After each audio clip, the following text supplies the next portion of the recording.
Africa unite. Honneur! Gloire! Dignité! Pouvoir! Victoire! Vive l'Afrique unie et prospère. Vive la révolution!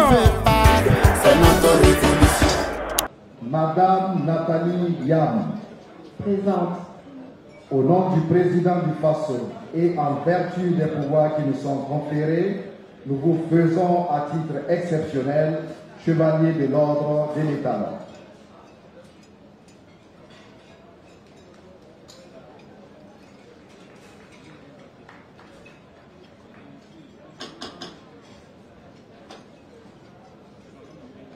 Nous allons dire merci à Monsieur le ministre de la Communication, de la Culture, des Arts et du Tourisme, porte-parole du gouvernement, et inviter à sa suite Monsieur le ministre des Infrastructures et du Désenclavement, qui va procéder donc à la suite des décorations. Voilà, nous sommes en direct de la salle des banquets de Ouaga 2000, et là, j'ai à côté de moi, si vous permettez l'expression, une maman, une mère. Et difficile de parler de la lutte pour la souveraineté du peuple africain aujourd'hui sans parler de Nathalie Yam qui nous a fait le plaisir, l'honneur d'effectuer le déplacement ici à Ouagadougou pour assister à l'inauguration du mausolée Thomas Sankara et de ses 12 compagnons. Bonsoir Nathalie. Bonsoir, merci de m'accueillir. Comment vous vous sentez au Burkina Faso? Je me sens chez moi. Je me sens à la maison, je me sens dans un endroit qui est important pour nous, qui pulse de la détermination de ces populations et de ces militaires de reconquérir notre liberté, notre souveraineté. Parlant de la conquête de notre liberté culturelle, vous savez, de nos jours, avec plusieurs médias, estiment et pensent que le Burkina Faso n'est pas viable parce que on traverse un défi, je préfère dire défi, dans la lutte contre l'insécurité. Est-ce que durant votre séjour ici au Burkina Faso, vous avez eu quelques soucis? Je n'ai eu absolument aucun souci en termes de sécurité. J'ai l'honnêteté d'admettre que peut-être Ouagadougou n'est pas la zone la plus dangereuse et qu'il y a peut-être des coins dans le pays où il peut y avoir des attaques, mais pendant que nous parlons là, les FDS sont en train d'éradiser les terroristes en ce moment, de nous faire un choukouya de terroristes. Exactement. Très joli. Donc, exactement. Non, absolument aucun problème. Voilà, en tout cas, la maman Nathalie nous confirme, nous sommes au Burkina Faso, il n'y a pas de problème, le pays est bien vivable. Je vais poser une question d'ordre général. D'où vient cette idée de lutte? Comment ça a commencé? Ça a commencé très tôt. J'ai toujours été très sensible à l'injustice et j'ai toujours été très curieuse. Et je me suis toujours posé les questions de savoir pourquoi l'histoire qu'on nous apprend à l'école ne collait pas avec l'histoire que mes parents, mes tontons, mes tatas me racontaient à la maison. J'ai commencé à chercher et ce que j'ai trouvé m'a beaucoup révoltée. Et donc j'ai commencé à m'engager depuis le lycée déjà. J'ai développé une conscience politique. Et ensuite, elle s'est affirmée à travers mes études. J'ai étudié journalisme, sciences politiques et communication. Donc, voilà. Oui. Nafongo, tu as une question? Je n'entends pas très bien. Madame, j'ai envie de vous poser une toute petite question. Est-ce qu'on peut dire enfin votre combat paye ou encore il y a du chemin à faire? Alors, on peut dire les deux. C'est-à-dire que j'ai la joie de voir des choses se concrétiser que je n'espérais pas voir de mon vivant. J'ai la joie de pouvoir assister en témoin et en actrice à la première vraie intégration des peuples africains.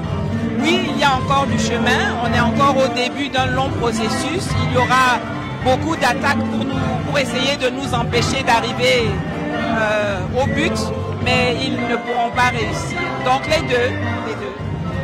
Je vais vous poser une question concernant l'activité.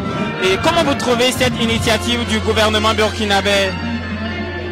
Je la trouve nécessaire et je la trouve courageuse, je la trouve indispensable en réalité. C'est quelque chose qu'il faut faire, il faut qu'on puisse connaître notre histoire, célébrer nos héros, leur donner la place qui est la leur dans l'imaginaire, dans les livres d'histoire, dans les rues. c'est une mesure qui est indispensable et je ne suis pas surprise que ce soit fait sous le président Traoré. Une mesure indispensable. Avant de vous laisser, on ne va pas vous monopoliser.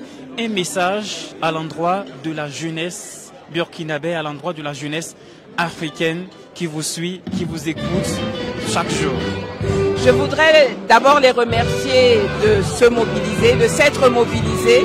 On l'a vu très dernièrement autour du capitaine Ibrahim Traoré. Ça a traversé les frontières du Burkina, de l'Afrique et ça s'est même propagé dans le monde. Je voudrais leur demander de rester attentifs, de rester vigilants et de rester mobilisés.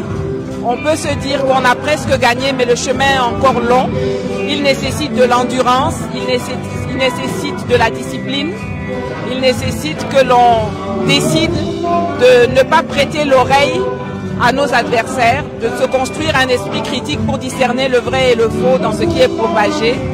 Et je voudrais leur dire de continuer de rester mobilisés comme ils l'ont fait. Ils sont les premiers combattants sur le terrain. Sans les jeunes, sans la population, même les militaires n'ont pas la force d'aller au combat. C'est vous qui leur donnez la force de défendre notre pays pour vous. Voilà, je voulais vous laisser, mais là vous avez parlé de quelque chose qui est très important. Les fake news sur les réseaux sociaux. Vous attirez l'attention de la jeunesse africaine de faire sur les différentes informations propagées sur les réseaux sociaux. Bon, je pense que la communication est une arme de guerre. Il faut que l'on en soit conscient. C'est pour ça que je dis qu'il faut se construire un esprit critique. Il ne faut pas tout gober ce que l'on lit, il faut faire des recherches, il faut avoir des sources d'informations fiables. Et du côté de nos autorités, il faut investir dans la communication pour ne pas toujours être en mode de réaction, mais plutôt en mode d'action et d'imprimer le tempo. Merci beaucoup, Maman Nathalie. Merci beaucoup, madame. Merci. Nous n'étions pas nés quand Sankara mourait, mais aujourd'hui nous sommes tous des petits Sankara. Et c'est grâce à vous, on vous écoute. Et Dieu vous bénisse. Merci. Personnellement, c'est un plaisir. Ma soirée a gagné parce que j'ai interviewé. Là, nous avons Francis Kéré, celui-même qui a réalisé le mausolée Thomas Sankara. Francis Kéré, celui-même qui a inauguré pas inauguré, mais qui a réalisé le mausolée Thomas Sankara.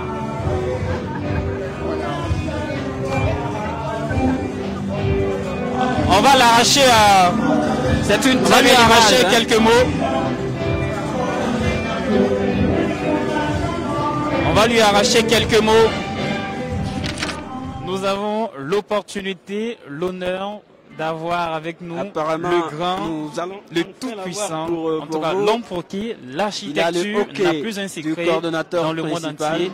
Il a remporté des prix et pas des moindres. Et le prix Pulsar, j'espère que je prononce très bien le nom. Nous sommes accompagnés de monsieur Kéré, Francis ou Francis Kéré, si vous le souhaitez. Bonsoir.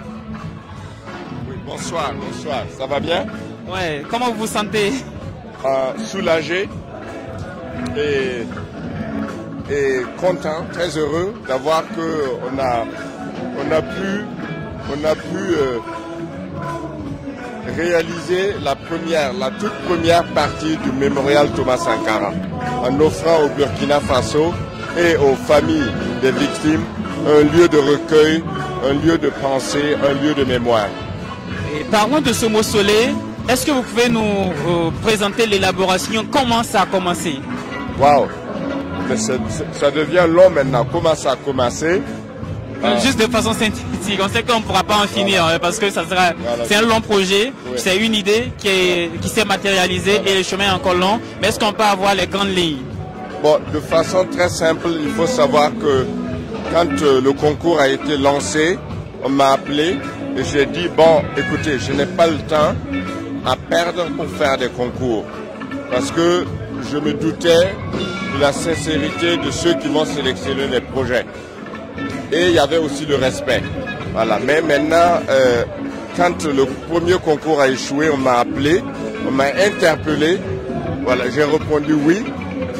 tout en n'étant pas sûr comment ça va se terminer, mais il s'agissait bien de Sankara, il s'agissait bien de tous ces jeunes-là du CIMTS qui s'est mobilisé pour qu'on n'oublie pas, pour que la mémoire de Thomas Sankara ne s'efface pas.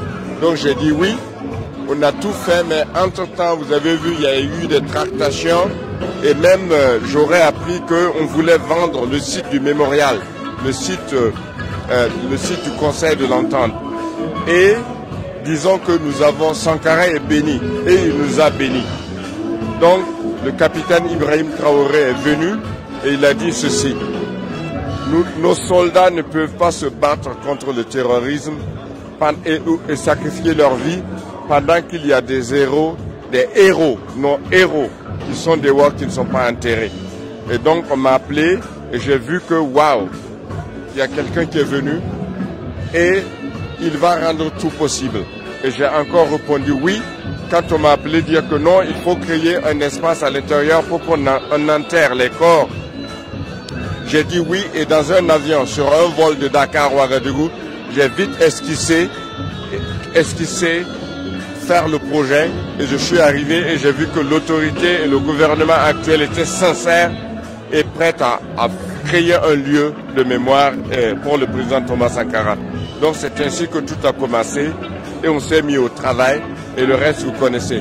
Aujourd'hui on a vécu l'inauguration à travers le Premier ministre et je suis très fier et très heureux que le CIMTS m'a fait confiance et que le gouvernement nous a permis de créer ce lieu-là en s'engageant à le financer. Voilà.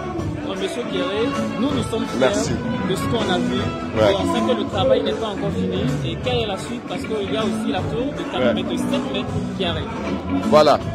La suite est là. Hein. Le gouvernement est là. Il faut que nous se mobilisons tous autour du gouvernement pour faire de ce lieu un lieu de rencontre, un lieu d'échange, un lieu d'apprentissage, un lieu de diffusion des idéaux du président Thomas Sankara, et le reste viendra. La tour de 100 mètres, c'est à portée de main. Avec Ibrahim Traoré et le CIMTS mobilisé, tout est possible. Et le CIMTS mobilisé et avec Ibrahim Traoré, tout est possible. Tout est possible. Avant de vous laisser, quel a été le plus grand défi à relever durant ces nuits de travaux? Le défi, c'est mobiliser les gens autour de l'idéal. Bon, les gens ont une habitude de faire les choses, alors que actuellement Ibrahim veut faire les choses autrement, et c'est tout à fait à mon goût. Mais il faut trouver des gens qui comprennent et vous suivent. Voilà, donc au fait, le gouvernement nous a bien soutenus. Il fallait garder les délais, voilà, les délais très serrés pour pouvoir réaliser ce que nous avons pu voir et vivre aujourd'hui. Voilà, les temps ont changé, mais je crois qu'avec ça, avec ce nouveau vent qui souffle, on pourra créer des merveilles au Burkina Faso. Ça, je suis convaincu. Avec ce nouveau vent qui souffle, on pourra créer des merveilles au Burkina Faso. Merci beaucoup, Monsieur Kéré. Merci beaucoup, merci. Et à la prochaine, merci. Ouais, on a eu l'opportunité, la chance, l'immense plaisir d'avoir avec nous Monsieur Kéré, l'un des grands artisans de cette belle mausolée qu'on a vu un peu plus tôt.